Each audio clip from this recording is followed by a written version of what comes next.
my daughter that's still at home is 11. My oldest daughter's out of the house, but my daughter that's still at home is 11. And both my daughters have always been sweet and lovely and sort of semi-obedient and mostly, strong-willed in their own way, but certainly team players. And my son is much more willful and kind of does his own thing. So this morning he said he didn't want to go to school, and we told him he had to go to school. And so we went downstairs, and he picked up my wife's glasses, her reading glasses, and broke them in 3 places, and then proudly brought them down to us and held them out to us like a trophy. Like, look what I did. So we've had an interesting morning of trying to keep that boy managed and under control, and it's been a very interesting day so far. In fact, if I could see anyone, I would ask y'all's advice, but I don't see anyone, so I'll just keep talking. So yeah, exciting days, and it's exciting to be a father instead of the child, because as a child, I too was willful, and my father dealt with me a little bit differently than I'm dealing with my son. But I was strong and willful, and got in trouble, and actually got asked to leave a couple high schools because I was kind of pushing the boundaries all the time. And my dad was a Green Beret, so his method of discipline was very clear, and pretty much, I'm sure most of the people on this call can relate to it. But now I'm the father, and the father has to look at things, based on the new world and the new way. So we just have conversations and consequences, and it's just very interesting to do it the new way. And in the same way, I would say my real estate career has been the same. Like, I started off as a real estate agent, and knew nothing, just like I knew nothing when I was a silly kid in high school getting in trouble with the teachers. And just like my son is right now, he has will, but he knows very little. So when I first got into real estate, it was 1994. I had just hitchhiked around the world for 2 years. My first job was actually selling computer systems, and I saved up all my money and went hitchhiking around the world for 2 years. Spent 9 months in South Africa. Actually, it was one of my favorite countries to be in. And then that was 1994, right when Nelson Mandela was coming out. And it was a very, very interesting time to be in South Africa. And then I came back, I was dead broke. My mom was a realtor. My dad had been a soldier, and mom said, "Hey, why don't you come work for me?" And I said, "There's no way I'm going to work for you, but I'll do it temporarily while I go find something real to do." And so that temporary thing became a permanent job. I remember I got into real estate, and a friend of mine wanted to buy a house, so I drove him around, and we looked at property. He was a college buddy, and after looking at property each day, we would go have a beer and talk about life. And then he bought a house, and I made $5,000. And I thought, oh my gosh, maybe I do want to be a real estate agent. This really isn't so bad.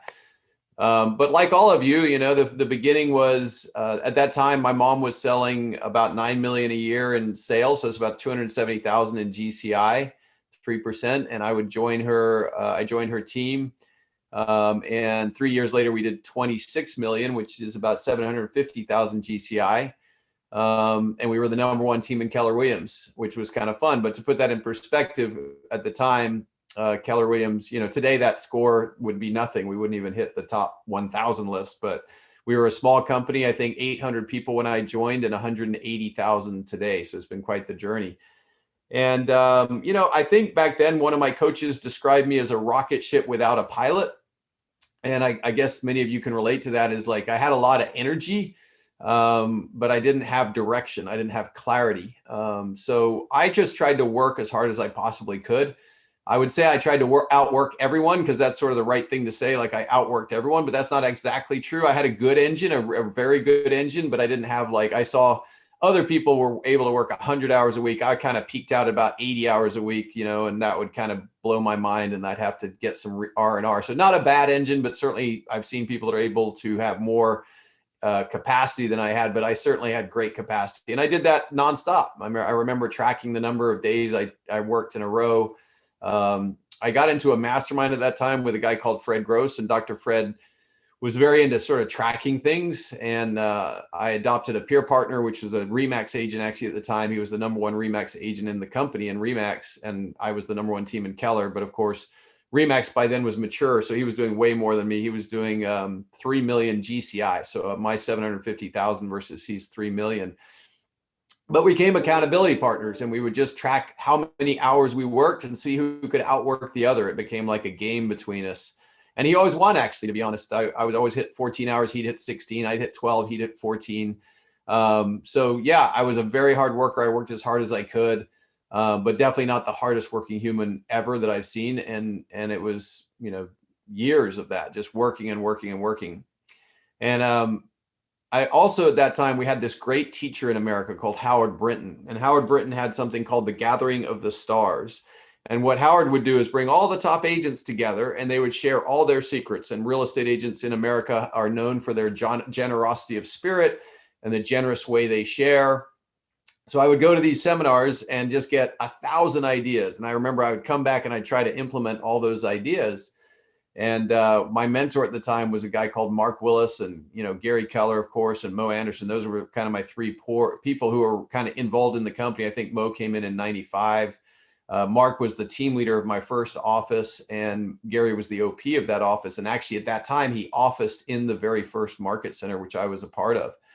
So I remember Mark coaching me after I'd come back with 1,000 ideas, and I'd be like, look, I got all these ideas and I'm trying to put them all in place. He said, David, why don't you just try to put one in place each month instead of like 100?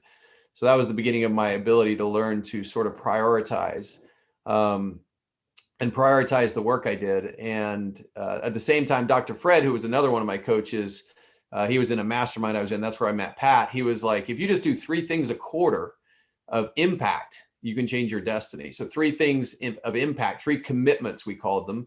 And then we would take those commitments inside of this training program that Dr. Fred taught, and we would wrap them around a punishment and a reward. So early on, they were pretty small punishments and rewards. So back then I wore suits with the French cuffs and the ties and all that. It was old school. It was a long time ago. So one of my rewards would be to get an Italian, handmade suit, which is why I have a bunch of suits in my closet now that I never wear, which I was just thinking yesterday I should get rid of these because I don't wear them anymore. But anyway, so that was the thing. I wanted to look sharp. I was young. I wanted to make up for it slightly in my youth with my appearance. And then if I failed in my commitment, I would, donate money to something I didn't believe in, or do some sort of a punishment, go volunteer to work for one of my competitors for a day or something like that. So that was kind of a way of wrapping my outcome into a consequence if I didn't get what needed to be done. Just like my son, I've got to now think up what's the consequence he's going to have for breaking my wife's glasses. This morning, I threatened to break one of his favorite toys, but it was I made it a little bit of a joke because I needed to get him moving and get him going to school and get him kind of softened. So I took his toy car and a toy hammer. I started beating on his toy car with the toy hammer. And I was like, what's wrong with this hammer? It's not working. So my dad would have followed a different strategy. He'd have used pure fear, but I just wanted to get him comfortable, get him to school. He's only started 3 weeks ago and he's 4 years old. So I'm trying to manage that. But there will be a consequence. We're going to have to figure out what that is today, my wife and I. And at the same time, this commitment process had built-in consequences and rewards. And then as we got better, I was in this mastermind for 6 of 8 years. As we got better, we elevated the consequences, right? So I remember eventually Dr. Fred said, now you've practiced this for a year. So now let's have the consequence be this. Think of the person you like the least, who's probably tried to sabotage you in business, which there's always someone. It might just be another agent you compete with. It could be a competing real estate company. And in my case, I had this particular person that I felt had tried to sabotage me. And he said, now write them a letter thanking them for all of your success and enclose a $5,000 check and say, hey, I just want to thank you for how great you've been. And if without you, I would be nothing. And all my success is because of you. And I want to give you $5,000 for being such a great influence in my life. So I wrote that letter and I put the name and address of this person who I actually thought was out to sabotage me on it. And I handed it to my peer partner, Pat. And I will tell you, with that level of consequence, every single commitment that I committed to, I got done, right? So there was never a fail when Pat was holding that letter and I said, I'll make 100 calls a week. That was one of them, or I will have 4 interviews a week, or whatever my commitments were. Back then, or I would prospect for, 10 hours a week, 2 hours a day, whatever my commitments were. When he had that letter in his hand, I never once failed, because I was so terrified of the idea of that letter going out. So I was kind of having Mark Willis coach me to do one thing a day. And I had, Fred Gross coaching me on consequences. And then I had Gary Keller teaching the very early quantum leap in the class, in the market center. And in that class, I remember we might only have 15 or 20 people there. Now, of course, Gary's teaching thousands of people always, but I might have 15 people and Gary. And I remember even then, I just wanted to go sell houses. I wanted to go make a buck. So it was like hard for me to sit in training. I'd already been in trouble in high school, mainly because of my inability to sit still in a classroom was one of the many sort of flaws that I had. And I'm sure you can relate to it. In real estate is a high energy business. I'm sure there are some people that are super studious and just kind of won the intelligence award early, but a lot of us also are sort of restless people that don't fit into people's boxes real well as estate agents. So Gary was teaching the importance of goal setting also, right? And he was setting these boxes up. And one of his big teachings was if I had to come into this room in 2 years, and Gary's a visionary, so he's always thinking about the future. So one of his classes was if I had to come and sit in this room in 2 years, what has to happen in the next 2 years for you to say, David, the last 2 years, so it's 2023, David, the last 2 years were amazing because now tell me what had to happen. And he had this little sheet of paper with 24 items on it. And so I remember filling that out reluctantly with some resistance and putting it in a drawer and finding it a year later and discovering that I'd accomplished half the things on the list without even looking at the piece of paper for a year. So now you've got Fred Gross teaching me the power of getting 3 things done. You've got Mark Willis teaching me to do 1 thing a month out of these hundreds of ideas. And you have Gary teaching me to think 2 years into the future and what would my life look like for it to be better. So all of these things are kind of seeping into this young man who's working a lot of hours, trying to be smart, trying to make a buck, trying to figure out how to go out and find buyers and sellers and do real estate. And I think that's the beginning of where like the pilot inside of me began to emerge, and the pilot began to find a seat inside this energy that I had, this energy person that was kind of misdirected, but like a pinball. Many times I felt like a pinball in a pinball machine. I would just bounce off things and make my way through violently or aggressively all the tasks that I had to do, but there was no real order to it. So this is going on. We've hit 26 million a year in sales. So there's 3 years, and I remember like not really taking a vacation. I'm sure you can all relate when you're building your career. I don't remember taking any time off, honestly. This is 94, 95, 96, and getting to that higher level and making some money and doing well. But I also remember driving down the same street for the 3rd time with the 3rd client on the same day saying the same thing. And, Gary was a big fan of scripts and dialogue. So I definitely become a way better estate agent or realtor, as we call them over here, because I learned to go from just pure raw energy to scripts and dialogues and learning how to serve the client with the correct scripts and dialogues. And the money's not bad, but I'm also kind of restless again. And I remember, going to Mo Anderson, who was coaching me at the time on financials, because I wasn't that great at financials either, and basically saying, okay, what's next for me? Like, what would be another opportunity I could pursue? And at that time, Keller Williams was trying to sell franchises. And so, I know today it seems like they're in high demand. So they're very selective on who they bring in, appropriately so. But back then, actually, they were kind of weren't as established. And most people thought we were a paint company. For those of you who don't know, there's a great big paint company in America called Sherwin-Williams. And in fact, I was talking to someone the other day, and he said, you guys at Sherwin-Williams. And I laughed because we used to be called Sherwin-Williams all the time. In fact, in Amarillo, when we launched there, it was a knock on us, like, Sherwin, who's this paint company coming into town? So we ran an ad that said Keller Williams painting the town red one sign at a time to kind of counteract that, which was kind of fun and cheeky. So then I go up to them and I say, hey, what's next for me? And they said, why don't you go to Dallas and start opening franchises? My mom also had shown some interest in opening franchises and territories at the time. So basically, I went up to Dallas again. I'm 29 years old, still know nothing really, but slowly learning to be a little more focused, slowly putting the pilot in the seat, if you will, but become more goal focused and outcome focused.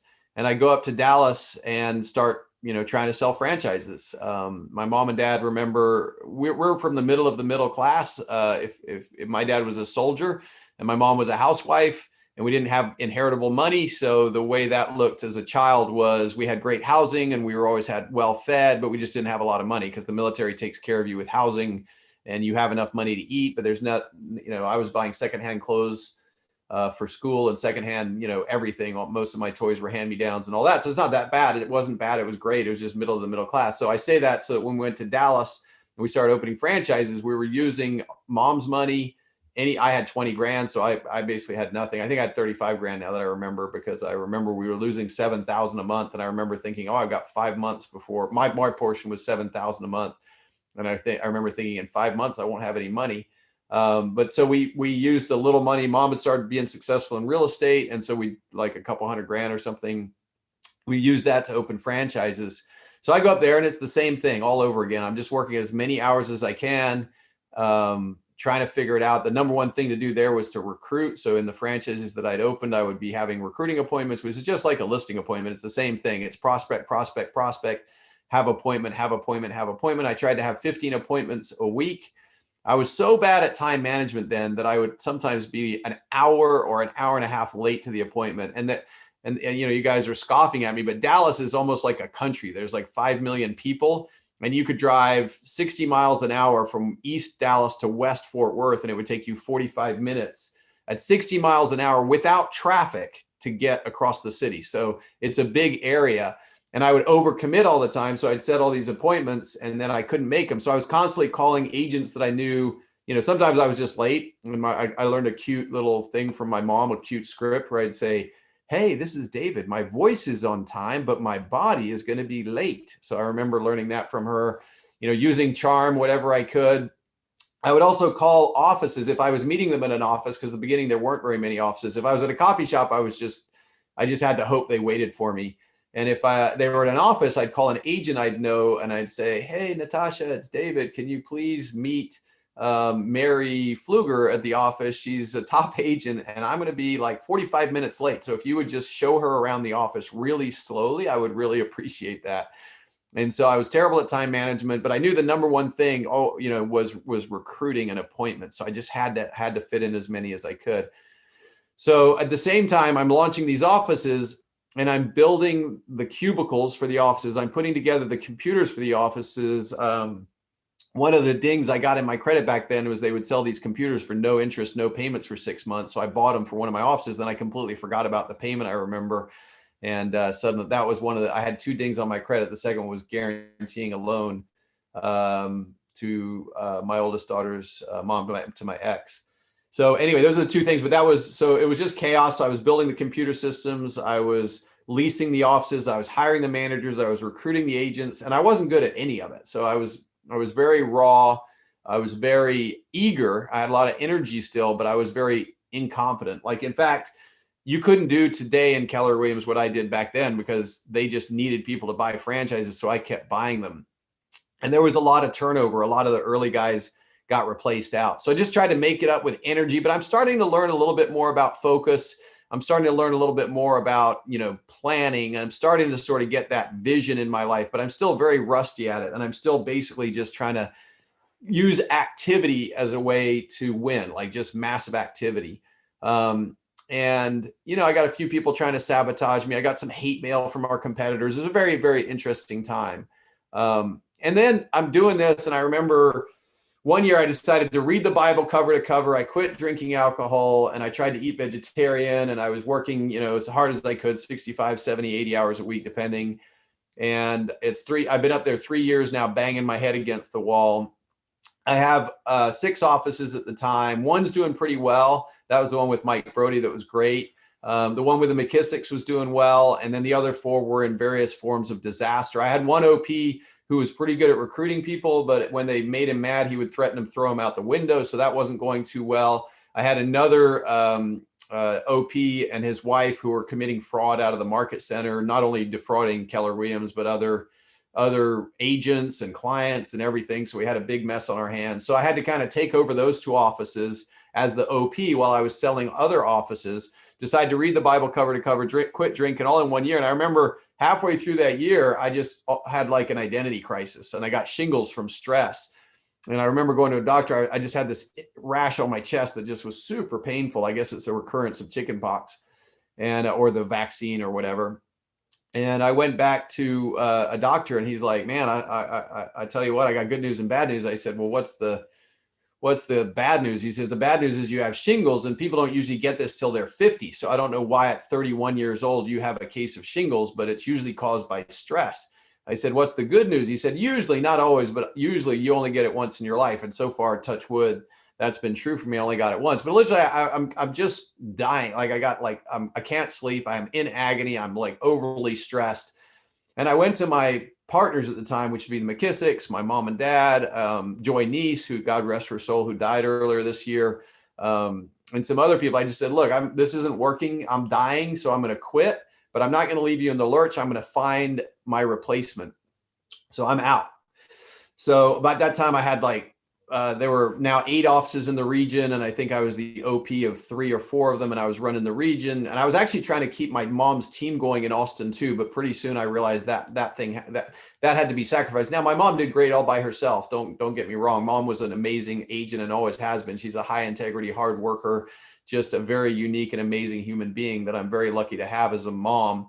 But she's not really a team builder. It was like mom and her one assistant. And then I joined her, we built it up. And then when I left her, it went back to becoming mom and her assistant. Basically, she was not a team builder in the term that people use today. She was just a really hardworking person that had incredible work ethic and everyone trusted because she had very high integrity. So all of this stuff's going on. I'm having this identity crisis. So I start looking for my replacement. And I continue doing what I was doing, but I also went to some seminars and some sort of like breakthrough stuff to try to work on me, to work on my head. And I remember I met the richest guy I knew, and I went to him and I was like, how do you handle all this? Like, there's unlimited amount of stuff to do. Like, I'm building cubicles, I'm setting up computers, I'm doing the recruiting. At the time, I wasn't very good at recruiting managers. So I had managers that were more like maintainers. And what I just hoped they wouldn't run people off. They weren't really recruiting, but I'd go recruit, use other people. The McKissicks were great at it. They were very helpful. And there were other people that were very helpful, but I was just hopeful that these agents wouldn't leave while I recruited them, and hopefully the managers could keep them. And by the way, one of my managers turned out to be sabotaging me in the office and undermining me and telling all probably true stuff that I didn't know what I was doing, and probably true stuff that I was a young, wet behind the ears kid. But she also had a hip flask of alcohol in her purse, and she might have been a slight alcoholic. One of my agents that cared for me came to me one time and said, hey, I got news for you. 2 things. One is, this person is undermining you in the office, which is why when I'd walk in that office, a lot of the agents would look at me like I was a jerk. And I'm like, I don't understand what I've done. I've been very busy because I'm trying to, build multiple offices, but I kind of got this frosty energy from some of the agents. And then another agent came to me said, by the way, I went to training with her, and she takes a drink off her hip flask every hour or something, which, you can live your life however you want, but it's pretty hard to run an office and do that. So had to get out of business with that person. That took like a year because I wasn't very good at it back then. I wasn't aggressive enough. I wasn't quick to just pull the plug. So that was kind of a bantering and about and a dance. So I'm having this identity crisis. I talked to the richest guy I know, and I said, well, how do you do it? There's so much going on. How do you do it? And he said to me, it's simple. I write down the 7 most important things I have to do every day, and then I get the top 3 done. That's it. And I was like, wow, that's very simple. And so I started learning a lot about prioritizing.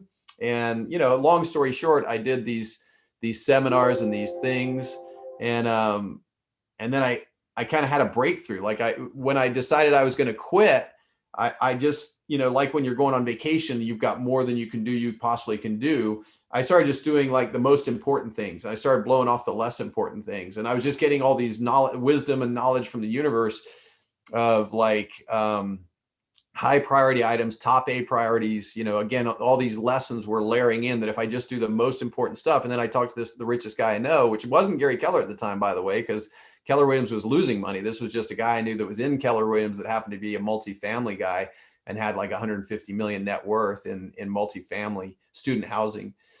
And so now I'm getting this lesson, just do the top 20%, just do the high important items. So I started writing down the 7 most important things I had to do each day and just doing the top 3. And prior to that, as hard as I was working and as hard as I was engaging with life, I was really just kind of doing everything as it came up. Like I was definitely not ordered. Like I didn't have the highest priority. If I had 5 recruiting appointments, if I had 15 recruiting appointments, I'd do all 15 in order they were set up. I wouldn't think, oh, well, Mary Pfluger is the most important one. Maybe I should get her first. And then I wouldn't build that strategy. I just try to do it all in and then run over and build those cubicles and then hire a manager. And so I started doing that. I was like, okay, I'm on my way out. I'm going to replace myself. What are the 3 most important things I need to do each day? And, long story short, 2 things happened. One is I started getting better results. And 2 is I started having more fun. So, because when you're getting better results, you have more fun. So those two things occurred. And after about 6 months of this, I went back to my partners, the McKissicks, my folks, Brody and different people. I said, hey, I found my replacement. It's me. I'm back in. I've got a new methodology now. And I started working much more purposefully. And the joy and the benefit of that, the shingles and and I'm really kind of glossing over, like I was actually in therapy. I went to some spiritual workshops. I also did business workshops. I was doing everything because I was very confused at the level of pain that I was feeling and the sort of the failing.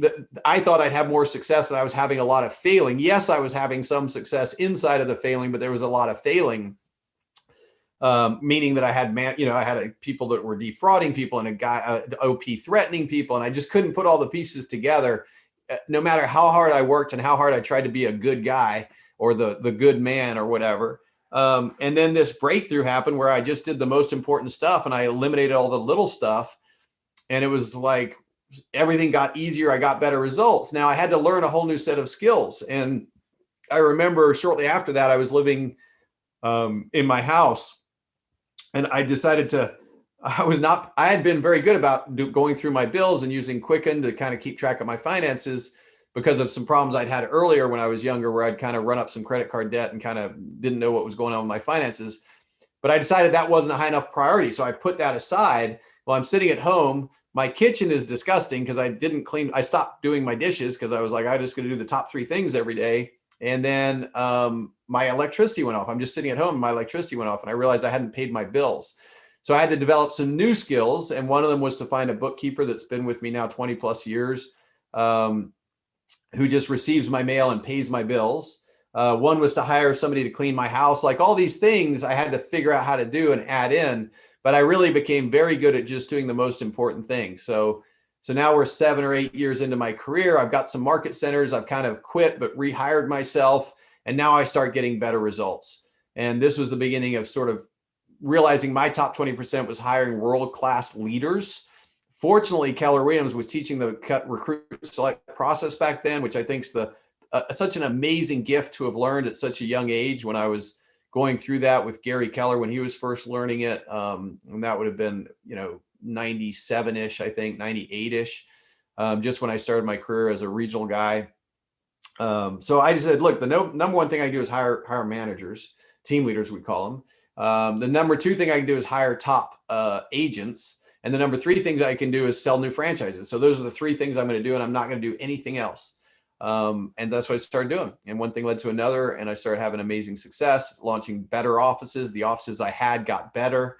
And people, I would just go after the very top people, and that's what I would spend my time on. So instead of 15 appointments, I might have 5, but only with the very, very top people. Because back then I would celebrate recruiting a brand new agent or leasing agent as much as I would a top producer. I just was into the numbers, not the quality. And I began to really focus on the quality. So that began that journey. And as I saw this evidence of like, wow, I can set goals, I can get those goals done, and I can make a massive difference in my life, I sort of became addicted to the process of goal setting, addicted in a positive way where, just like working out, you work out, you get results, you feel better about yourself, you keep working out, or, you read books or you listen to podcasts or you go to classes and you get better and you apply it. Scripts is one of my favorites. When I learned scripts, I was just kind of an agent or an estate agent that sold with pure energy and charm. And I just tried to charm people to death, like the little brother kind of guy. That was my approach. And then once I got scripts, people began to look at me differently. They began to look at me with more authority. They began to look at me as a true partner in the home buying process. And when I saw the value of that and the value of saying to a client, hey, you're going to think of all these houses, but I just want you to think of your favorite 2. If you see 10 houses, think of your favorite 2, because you can't remember 10. And if you'll just narrow it down to your favorite 1 and your favorite 2nd and eliminate all the others, it'll be easier for you to make a home buying decision. Whereas if you think, oh, I like the kitchen from this one and the living room from that one and the backyard from that one, you'll just confuse yourself. So I want you to remember the 2 that you like the most and things like that. Little scripts like that would make a big difference in how clients made a buying decision or a selling decision. So it was really good for them to think that way. And also the outcomes I had and the authority I had. So I was already all these learnings, but the biggest learning for me of all has just been that. It's been goal setting. And that's why today I've become this guy that is sort of obsessed with setting goals. And, I've got my 2021 flight plan with me right here. I've been carrying these goals around since, it's kind of fun to look at the old ones, but since the 2000s for sure. And I've just got better and better at it every year. So there's kind of like my goals right here. And I have 2 pages. And one page is my business goals and one page is my personal goals. I have the 8 gardens of life. You could do anything you want. It doesn't have to be 8. It could be 6. It's all created and it's all chosen from different trainings. But you could do, for instance, mind, body, spirit is what some people do. But I have 8, and my 8 are relationship, which is my family, my kids, my friends, spiritual, which is my contribution and the way I make a difference in the world and the spiritual learnings that I have, physical, which is my body and my strength, intellectual, which people would call mind, which is like reading and learning and listening to a certain number of podcasts, reading a certain number of books. And then I have some that I've added, obviously personal financial, which is how you save money in your personal world and invest it wisely. So that's 5. And then career, which is obviously my business goals, and that's separate from personal financial. So personal financial is what do I do with what I earn? And then career is how do I earn? And there's so many learnings I have in there that I could share, but you kind of, you're not limited by one income stream. And once you get that, that's kind of liberating. And that's where you can build multiple income streams. And then the other 2 that I added over time was environment and tribe or the people I hang out with. And what I learned is 2 things. One is the environment I'm in really matters. Now, I didn't get this when I was a high school kid and my car was trashed all the time and I didn't clean my car and my bedroom was trashed, except my dad would yell at me occasionally. So I'd throw everything in the closet. He'd never go in the closet. So I remember I had like clothes stacked 3 feet high in my closet and it was just bad. But I didn't understand that your environment really matters. And actually, even when I first got into real estate, I just drove hand-me-down cars and I never bought a new car. And then I remember when I was recruiting up in Dallas one time, I was recruiting a top agent, and I'm also pretty rough on cars. So I kind of rub things a lot. And I remember I was driving my old beat up Nissan Pathfinder, which is kind of like a SUV that I had, but it was old and I'd lost the front left light and bumper because I came out of my garage too quickly and turned too fast because I was late for an appointment and smashed the front left. And so I recruited this top agent and we walked out to the parking lot to say goodbye. And, she was young and hadn't been in the career much longer than me. Can't have been making that much more money than me, but she went to her brand new Mercedes and hopped in her Mercedes. And I remember I just went and stood by somebody else's Mercedes and waved at her till she drove out of the parking lot because I didn't want her to see my beat up old car. I was in Dallas. Dallas is a pretty showy city. I didn't want her to see my beat up old car and think, what kind of company is this where the guy that's trying to recruit me is driving a beat up old car that has a broken front light and a kind of the bumper slightly hanging off. So I just stood by somebody else's car waving until she drove away. And I thought, I got to do something about that. So I went and bought myself a secondhand Lexus, negotiated the heck out of it, and was still kind of annoyed at myself for spending 40 grand on a car. I thought it was a waste of money. And then I remember hopping in that car, driving out of the parking lot and being like, wow, this feels amazing. And like, it's fast and it's zippy and it's got an 8-cylinder. And I remember that was the beginning of my awareness that like, oh, what I drive really does matter. Now that frugality that I had was good for me for building business because I ran really tight ship and I kept, I even used the secondhand cubicles from multiple offices to launch other offices. I remember driving to Amarillo when we launched Amarillo from Dallas with those cubicles in a U-Haul that I had launched the Flower Mound office with. And they were like these old cheap, cubicles, but we'd gotten new ones in Flower Mound because we were doing pretty well. And we moved into a new business, a new location where the old kind of beat up ones didn't work. But I was driving to Amarillo where I was launching an office and it was the same thing. Whenever we launched, it was always cheap space and low overhead and, scrappy agents. And we were able to tell them we're going to be scrappy and that's how we're going to make money to profit share. And so I drove them on Boxing Day, the day after Christmas, 6 hours or whatever it was from Dallas to Amarillo, got to our new crappy little space and started setting up my crappy little cubicles. So that's the frugality I came up with. But then I really did learn, like from driving that car, that what your environment does matter. And I started putting a little bit more effort into my environment. Another example of that is the clothes you wear. Do you feel good when you wear them? Do you not? Again, I didn't used to really care about that because I mostly had secondhand clothes growing up. that's when I actually dropped out of the suits and went a little more casual because I was too intense anyway, and the suits were just adding to my intensity. And another one's in my house where I try to keep a very small amount of junk food. We're not perfect, but I try to keep my house with fruit accessible and on the kitchen island all times. Nuts. So we have a lot of jars with nuts in them. Just try to keep healthy snacks around so that when you get that little crash and you're looking to eat something, what's easily available is healthy food. So I'm a big believer in that now, that you just have to create an environment that supports your goals, and that the easier the environment is for these big goals you've set. So I layered that in as one of my gardens. As an example, one of the things I'm trying to do right now is have a lot of longevity. Like, I would like to live till 100 if possible. Now, I'm not a fool. I understand that God or the universe has a bigger say so in this than I do, like nature, genetics, whatever. Like, I could get hit by a bus, I could get cancer and die, I could have something. There's a lot of things that could happen, but I'm doing everything I can to support that goal. And that means eating healthy, exercising, and doing various things that lead to longevity. Sleeping well. I try to track my sleep now, try to keep the room at the right temperature. Just a lot of little things. And one of them I learned is that having a sauna is really good for you. So this year I ordered a sauna, and we're having it put into the backyard here. It's in my garage right now. And then I just set in a goal. It's an example of the kind of goals you would set around lifestyle of using that sauna 80 times, just good for the heart. My grandfather died of a massive heart attack. My dad died of cancer. So a lot of things I have to be aware of. And the reason I'm doing that is because frankly, I have a 4-year-old son and I'm a 53-year-old guy. So my daughter, I was driving her to school, just funnily enough, 2 or 3 days ago, it came up. She hasn't done this before. She said, "Dad, how old will you be when Luke's 30?" And I had to go, "Oh man, let me figure that out." And I figured it out. I'm like, "Oh, I'm going to be 79 when Luke is 30.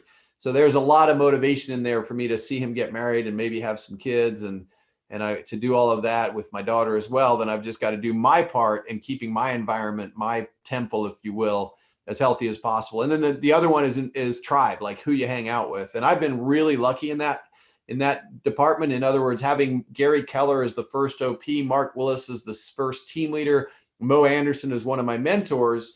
And before that, having my mom and dad, frankly, my dad being the colonel, very strong person, a leader of men, very fearless and courageous and willing to go into battle for our country, which he did for 30 years.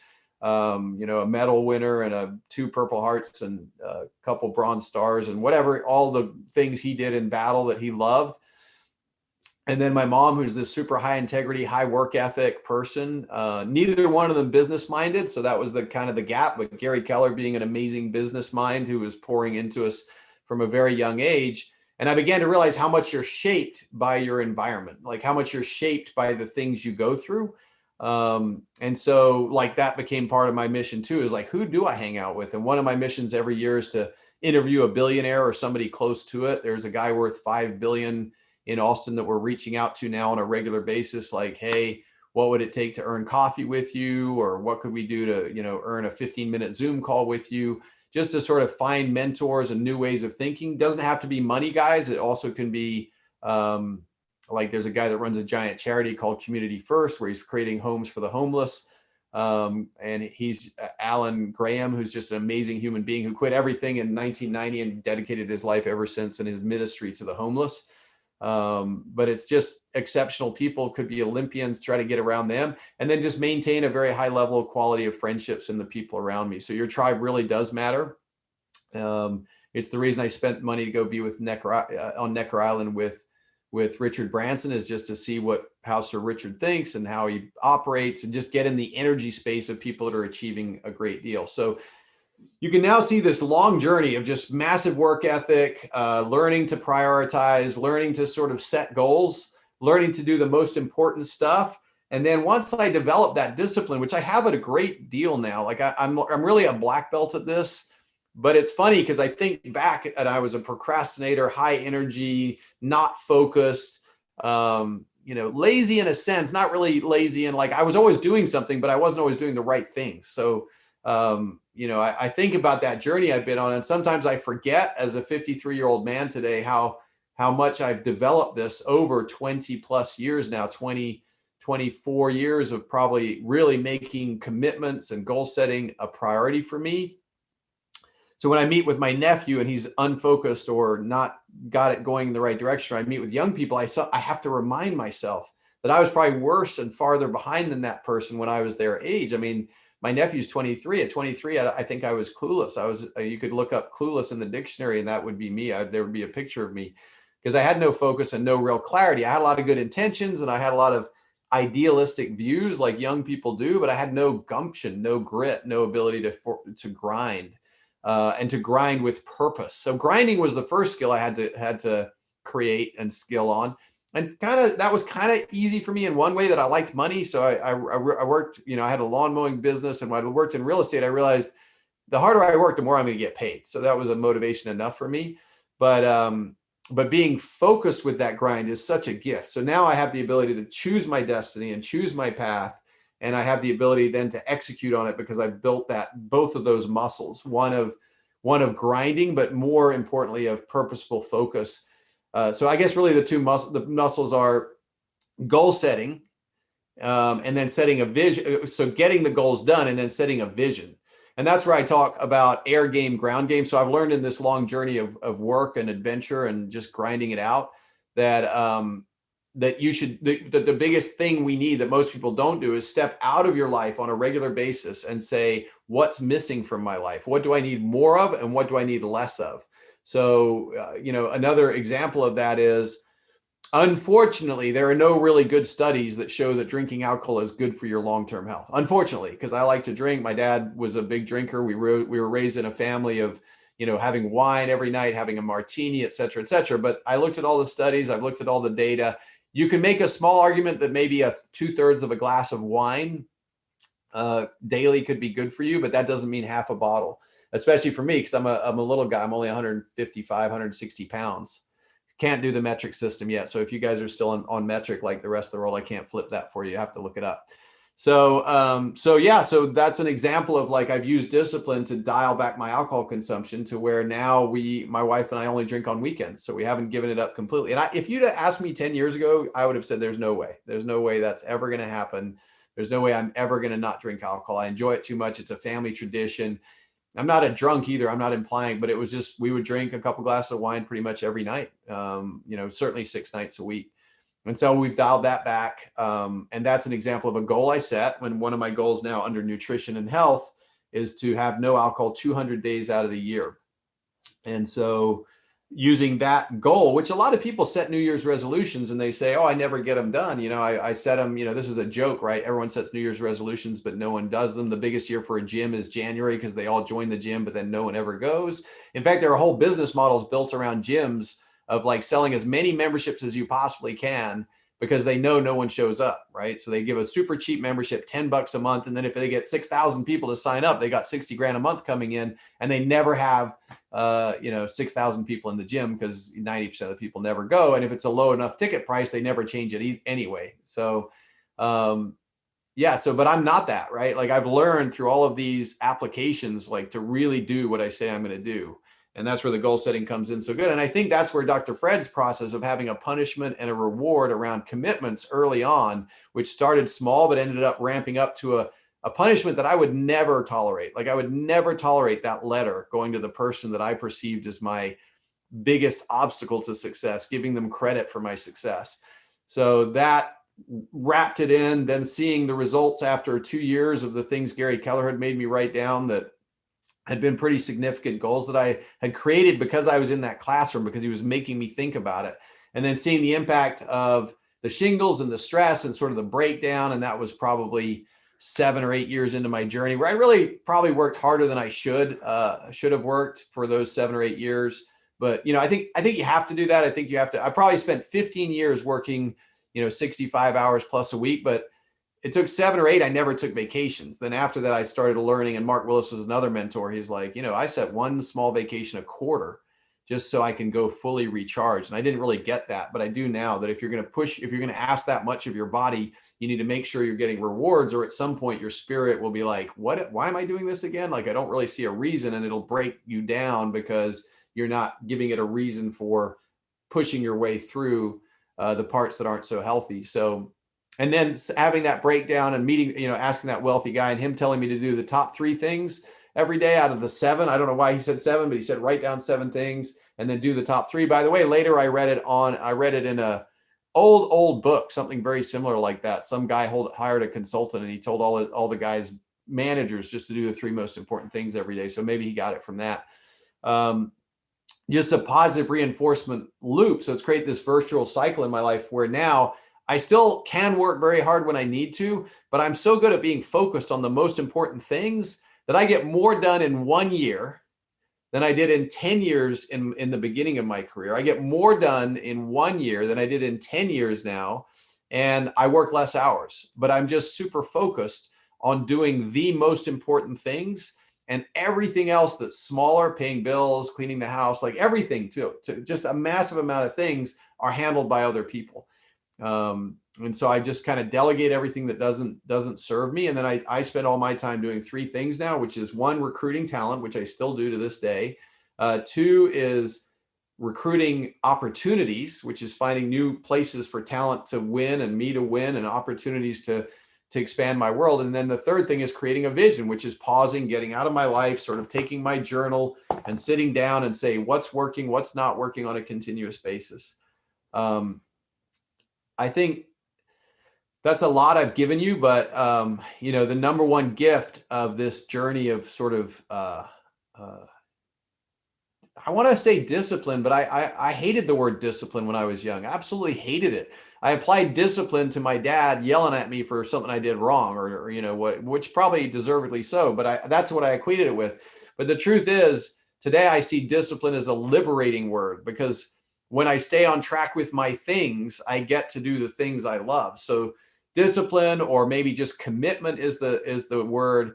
And this journey of 25 years of sort of being good at it, being bad at it, being okay at it, being good at it, and now being excellent at it, where I literally almost have a magic lamp that I can rub the lamp, the genie can pop out, and I can tell them my 3 wishes. And I'm probably going to get 2.5 of those wishes every time I rub that lamp. And the truth is, I have 80 wishes that my sort of higher self came up with. And I will probably hit on average, 90% of the goals that I set every year. I'm really doing excellent now, but earlier in my career, it might be 50, it might be 75. When I started out, it could be 25 or 30. Always those commitments that had a punishment I got done, but I would set 20 goals and there would only be 3 that had the punishment attachment. So those would get done and the others wouldn't.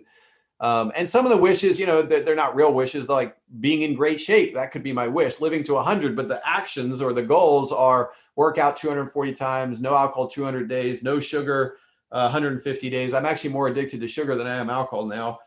Intermittent fast 200 days. So I only eat in an 8-hour window, 200 days. But all of this, this would just be words on a page if I hadn't had that discipline that I built around getting stuff done.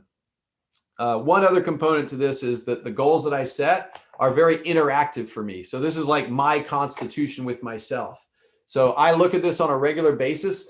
One of the goals that boosted my results a lot was to review my goals 100 times. So at least twice a week, I'm going through every goal, looking at it, and tracking it.